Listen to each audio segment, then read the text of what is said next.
Olá, vamos falar de análise de balanços para investimentos e vamos trazer para vocês mais uma empresa que também apresentou seus números aí referentes ao segundo trimestre do ano de 2024. Estamos falando aqui da Recrusul SA, empresa essa que vem lá do Rio Grande do Sul. Falar em Rio Grande do Sul, meu grande abraço para todo mundo aí do Rio Grande do Sul que acompanha aqui o canal Silas Negro, que está sempre participando junto conosco. Muito obrigado aí pelo carinho, pelo incentivo de vocês. E a Recrusul também é uma empresa sempre indicada aqui pelos nossos inscritos. E quem solicitou a análise da empresa foi meu amigo Tiago Chevarria. Ô Tiago, é sempre uma honra ter você conosco. Muito obrigado pela participação, muito obrigado pela sugestão. Tiago Chevarria, que inclusive já participou dos nossos cursos de análise de balanços para investimentos aí. É muito bom ter você conosco, mas caso também queiram outras empresas, é muito fácil, basta entrar aqui, ó. Canal Silas Negro, manda a sua sugestão, aproveita, faça a inscrição, dá o like e venha junto conosco construir e repartir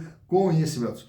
Falando em curso, inclusive agora no final do mês de outubro nós vamos realizar o nosso curso de análise de balanço para investimentos ao vivo, online, numa sala de aula virtual, onde estaremos juntos aqui por 3 horas falando de análise de balanço, onde eu vou explicar para vocês da onde que nós buscamos as informações, como que nós planilhamos, como que nós interpretamos os números apresentados pela empresa, sempre procurando verificar o desempenho da empresa para saber se vale a pena ou se não vale a pena investir naquela empresa, qual é o retorno que essa empresa vem nos oferecendo e também quais os riscos que ela pode proporcionar. E além disso, daí toda a parte dos índices fundamentalistas também, que é fundamental justamente para a gente poder escolher as melhores empresas na hora de fazer investimentos. Então não perca essa oportunidade de aprender a análise de balanço com um custo muito baixinho, em 3 horas, totalmente interativo e com material de apoio, apostila, planilhas, enfim, estaremos juntos aqui falando sobre análise de balanço. Mas também, caso prefira fazer o curso gravado, está disponível também na plataforma Hotmart, inclusive no vídeo aqui na descrição, tem o link de acesso ao curso de análise de balanço e também ao curso de Valuation, onde você também poderá aprender de uma forma rápida, simples e descomplicada como que nós interpretamos as demonstrações contábeis das empresas. Então, não perca a oportunidade, venha junto conosco. Quer participar do curso, quer que eu deixe já sua vaga reservada? Manda um WhatsApp aqui ó, nesse número que eu já deixo lá uma vaguinha reservada para você. Bom, falando sobre a Recrusul, que também tem uma história aí muito interessante, uma história que começa lá no final dos anos 30, quando o Evaldo Wozniak, na época lá ele produzia na cidade de Marcelino Ramos, no Rio Grande do Sul, produzia gelo, ali justamente para o setor pesqueiro ali da região. E aí, na sequência também dessa produção de gelo, ele começa a produzir também os equipamentos refrigerados, justamente para o transporte de pescados. E em 1954 se transforma daí na refrigeração Cruzeiro do Sul. Bom, nesse crescimento agora, chega no ano de 1958, começa a lançar também as carrocerias refrigeradas, voltadas ali justamente para o setor de frigorífico também, para o transporte de todas essas cargas. E nesse momento aí a empresa troca o nome e passa a ser chamada agora de Recrusul. Chegando em 1966, como ficou pequeno ali a unidade da empresa, se muda para Sapucaia do Sul, também no Rio Grande do Sul, ampliando a sua capacidade de produção. Tanto que nesse aumento de capacidade de produção, passa a produzir também vagões refrigerados para a Rede Ferroviária Federal SA. Em 1978, também passa a produzir os semi-reboques e daí na sequência também os chassis para os ônibus, principalmente da linha Scania. Chegando já no ano de 1985, faz o IPO, se transforma também numa sociedade anônima de capital aberto. E aí vai ampliando a sua capacidade de produção, principalmente na parte de reboques e semi-reboques, e além de, naturalmente, continuar atuando no setor de refrigerados. Entrando na década de 90, aí o que acontece? Aí a empresa entra em crise. E aí, diante de todos os investimentos feitos de financiamentos, e a empresa não conseguiu dar conta de todo esse endividamento, de despesas financeiras, e acabou entrando num processo de recuperação judicial. Esse processo de recuperação judicial, daí na sequência, a empresa ela é adquirida por um fundo de investimentos que assume a empresa e tenta agora mudar o ramo de atividade, indo também para outras atividades voltadas para implementos rodoviários, e principalmente também voltado para o agro, tanto que no ano de 2019 compra também uma outra empresa chamada Maxi Brasil, justamente para produzir tratores ali para o setor do agro. Mas enfim, o forte da empresa acabou ficando justamente na parte de reboques, nos tanques, né, nas carrocerias tanques, e também em toda a parte de lonas ali voltada para o transporte, tanto do setor do agro como para demais outras atividades. Mas para entendermos, inclusive, até só fazendo um adendo, em maio agora desse ano, quando nós tivemos lá todo o processo dos efeitos climáticos no Rio Grande do Sul, as enchentes, etc., a empresa acabou não sendo afetada, né? Ainda bem, a empresa não foi afetada, mas enfim, isso de forma direta. Mas de forma indireta acabou sendo afetada justamente pela dificuldade da obtenção de insumos para manter a sua produção. E aí a empresa hoje, ela vem nesse processo tentando se recuperar. Mas para entender como que está a situação da empresa, estamos trazendo aqui para vocês os balanços de 2020, 21, 22, 23 e o balanço agora do dia 30 de junho de 2024. E através dos números vamos entender como que está a situação da Recrosul. Então, para conhecer a empresa, vamos aos números.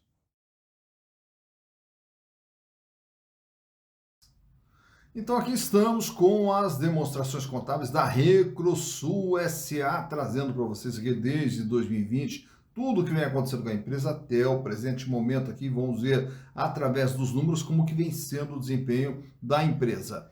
Começando lá pelo ano de 2020, a Recrosul era uma empresa de 44 milhões de reais. Isso aqui é todo o ativo da empresa, todos os bens e direitos que fazem parte do patrimônio da empresa.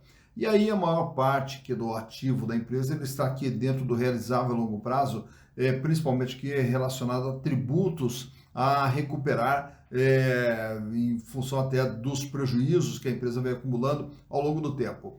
E a parte de imobilização, que é toda a parte de fábrica, instalações, máquinas, equipamentos, apenas 3.776.000 lá em 2020. E o capital giro nesse ano totalizava 19 milhões de reais, o equivalente a 43,3% de tudo aquilo que tinha no patrimônio.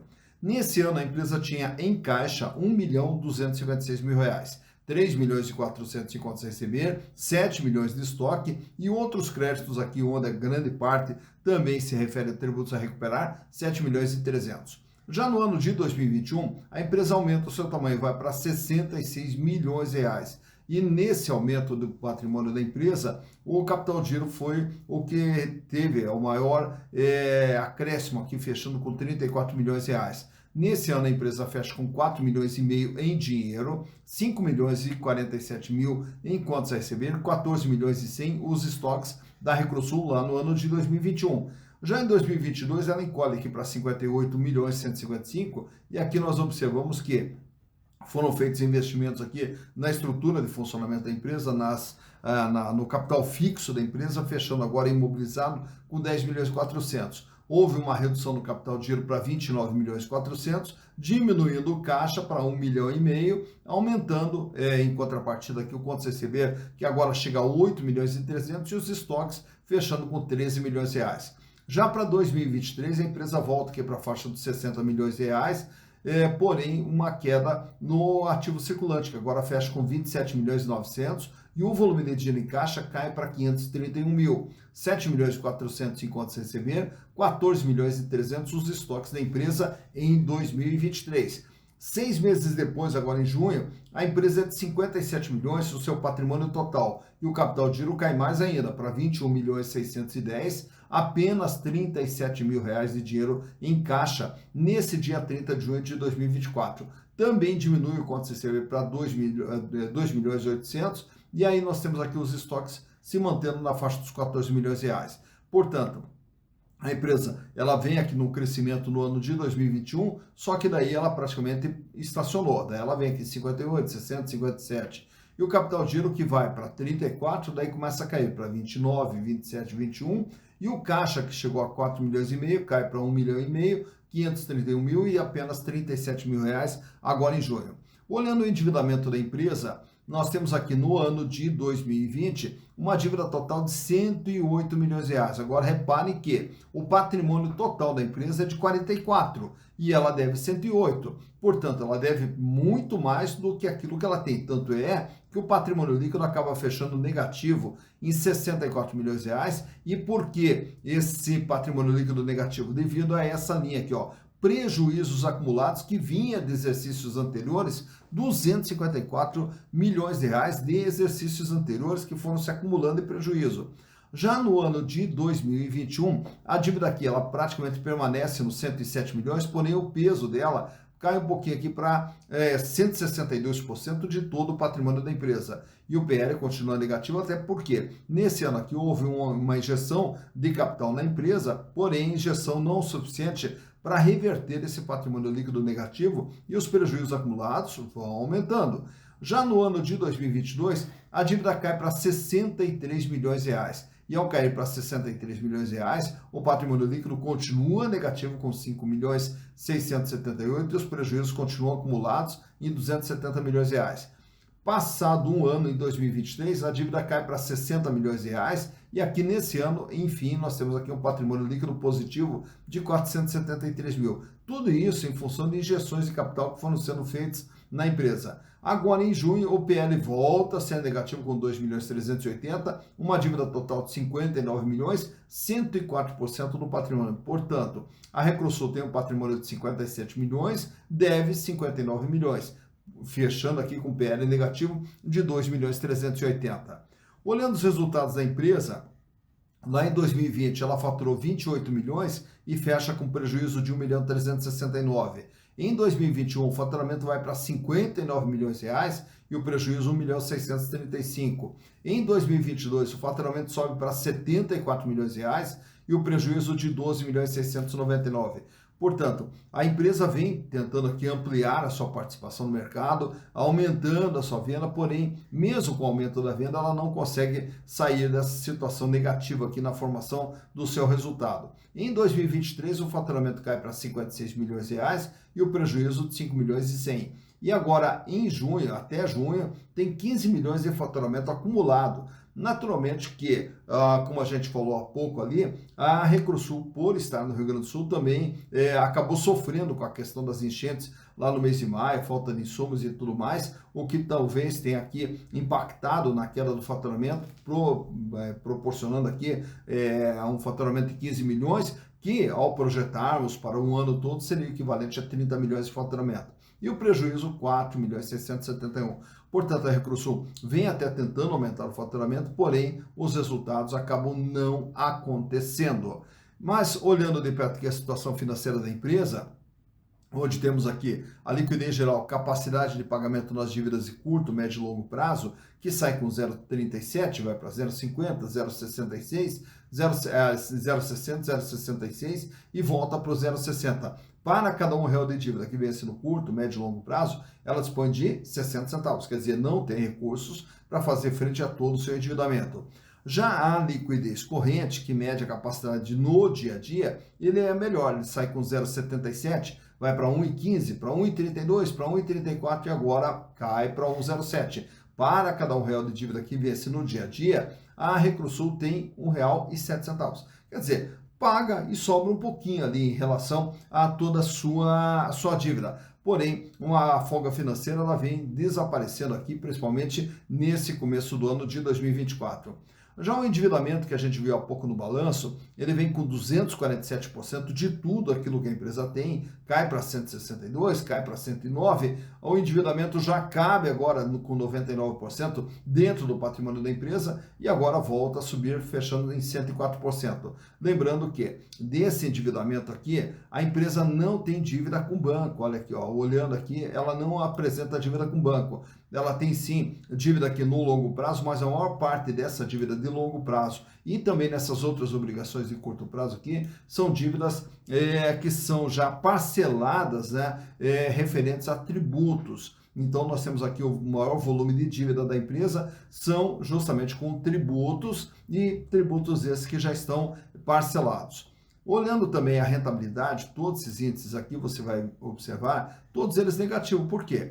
Quando você tem esse prejuízo, esse volume de prejuízo que a empresa vem mantendo, naturalmente que a margem líquida é negativa, 4,80, 2,75, vai para 17, 9,12, praticamente 31% de margem negativa nesse ano. Retorno sobre o investimento, também todo ele é negativo em função dos prejuízos que a gente viu há pouco aqui na DRE. E naturalmente que o ganho dos acionistas, matematicamente, ele aparece aqui como resultado positivo, só que não, né? Por quê? A rentabilidade do patrimônio líquido é o lucro em relação ao que foi investido pelos acionistas. Aqui no caso, ao se ter um patrimônio líquido negativo, é como se disséssemos que os acionistas têm que colocar 64 milhões de reais para zerar a sua posição na empresa. E aí quando nós temos um prejuízo dividido por um PL negativo, naturalmente que ele dá esse resultado positivo, mas isso não quer dizer que os acionistas estão ganhando. Então, todos os anos, os acionistas vêm perdendo em função dos prejuízos que a empresa vem gerando. Também, olhando aqui os índices fundamentalistas relacionados às ações, ele também vai dar uns números esquisitos, né, que é o valor patrimonial negativo 0,07. Por quê? O valor patrimonial de uma ação é quanto a empresa tem de patrimônio dividido pela quantidade de ações. Mas quando o patrimônio líquido é negativo, é como se cada acionista tivesse que colocar para cada ação 7 centavos para zerar a sua posição. Mas a empresa ainda tem valor de mercado, R$ 4,88 uma ação, considerando que ela vem passando já desde 2022 com processos de grupamento, como aconteceu em 2023, onde agrupou 2 ações para uma, e agora em 2024 faz mais um grupamento de 4 para uma, razão pela qual o valor da ação ainda passa aqui na faixa de R$ 4,88. Preço por valor patrimonial dá esse número esquisito aqui também, menos 69,71. O que seria isso aqui? É um ágio sobre a ação. Então, quer dizer, nós estamos hoje pagando 4,88 por algo que não vale nada patrimonialmente. Tá? Então, esse número aqui também não há como ser considerado. Lucro por ação também é um prejuízo por ação de 28 centavos e uma rentabilidade com base no valor de mercado negativa de 5,74%. Com esse volume de prejuízo e prejuízos acumulados que ela vem gerando aí ao longo do tempo, não há como se falar em distribuição de dividendos, não há como se falar em tempo de retorno, porque para ter retorno tem que ter lucro. E o free float da empresa é 81,14% das ações preferenciais, até porque as ações da empresa elas são divididas em ações ordinárias, na mão aqui da Porto Capital Investimentos, que é o fundo de investimentos que controla a empresa hoje, 39,10%, e a Master Consultoria, que também tem 31,87%, sobrando 29% das ações ordinárias circulando livremente no mercado. Já as preferenciais, nós temos 81,14% dessas ações circulando no mercado. Naturalmente que, até por ser o papel que ele tem aqui, as suas complicações, então a liquidez dessa ação também acaba sendo baixa. E aqui temos também esse gráfico extraído do Google, mostrando aqui o comportamento do valor das ações da Recrusul nos últimos 5 anos, quando já corrigidos com os grupamentos que ela fez, uma ação ela valia lá em torno de R$ 7, R$ 8 lá em 2019. E aí no final de 2019, começo de 2020, ela chega ali praticamente a R$ 28, R$ 29, cai com a pandemia e aí ela se recupera aqui em 2021, onde, corrigida já pelos grupamentos, uma ação teria um valor superior a R$ 60 lá em 2021. Só que daí na sequência essa ação, claro que vai passando aqui por altos e baixos, mas sempre numa tendência de queda, quando ela volta aqui para a faixa de R$ 4 lá no finalzinho de 2022. Tem um pico aqui em 2023, mas já volta ao seu normal na faixa de R$ 4. E hoje, no dia da gravação desse vídeo, aqui 7 de outubro, a ação cotada em torno aí de R$ 4,88. Por aqui você vê quando que as ações da Recrusul tiveram seu maior valor, quando que elas tiveram seu menor valor e como que vem se comportando o valor das ações da Recrusul SA. Tá, então, mais uma empresa analisada, Recrusul SA. Agora você já conhece o que é Recrusul, você já sabe de onde que vem a Recrusul e de todo o processo que ela vem passando aí, né? E a empresa aí vem aí numa luta aí para poder encontrar o seu caminho, para poder encontrar o caminho dos lucros novamente. A gente chega aqui na torcida para que isso ocorra o mais breve possível, até porque é uma empresa que está caminhando aí para ser uma das poucas empresas centenárias aqui no Brasil, já que ela surge lá na década de 30 e hoje está aí passando por toda essa dificuldade que a gente espera que passe o mais breve possível. Afinal, todas as empresas aqui no Brasil são geradoras de renda, são geradoras de emprego, são geradoras de desenvolvimento, e o que nós mais precisamos no Brasil é justamente que o Brasil encontre também o seu caminho de crescimento, mas isso só será possível através das nossas empresas. Enfim, está aí conhecida a Recrusul, é também uma opção de investimentos, naturalmente que para você fazer investimentos não é simplesmente conhecer a história da empresa, mas principalmente saber os números, se ela dá lucro, se não dá lucro, porque se ela der lucro, aumenta o nosso patrimônio, se ela não der lucro, consome o nosso patrimônio, quais os riscos envolvidos em termos de endividamento, falta de capital de giro, e é tudo isso que tem que ser avaliado na hora de você fazer investimentos. Investimento é uma coisa, aposta é outra coisa. Se você quer fazer investimentos, é com informação, é com conhecimento, é com estudo e com pesquisas, né? E aí, somente dessa maneira, é que nós vamos escolher as melhores empresas para investir, para formar o nosso patrimônio. Patrimônio esse que lá na frente possa nos proporcionar uma vida cada vez melhor, uma vida mais digna, que é o que todos nós merecemos. Dito isso, bons investimentos para vocês.